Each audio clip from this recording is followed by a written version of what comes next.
रुम्मान। रुम्मान कहते हैं ये पोमीग्रेनेट को अनार, ये देखिए अनार अरबी में कहते हैं रुम्मान, उर्दू में अनार, इंग्लिश में पोमीग्रेनेट कहते हैं अनार को।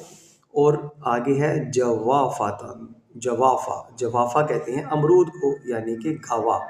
इंग्लिश में गावा, उर्दू में अमरूद और अरबी में जवाफ़ा। खौखुन, खौखुन कहते हैं आड़ू, यानी कि पीच। आड़ू, पीच, इंग्लिश में पीच, अरबी में खौख। लैतशी, लैतशी कहते हैं अलीची को, यानी कि अलीची।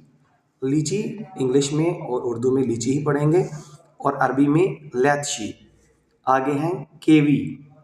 कीवी को बोलते हैं केवी, दोनों में अरबी और इंग्लिश और उर्दू इनका एक ही तकरीबन इसकी प्रोनाउंसिएशन है केवी। ठीक है, ये केवी का फल हो गया।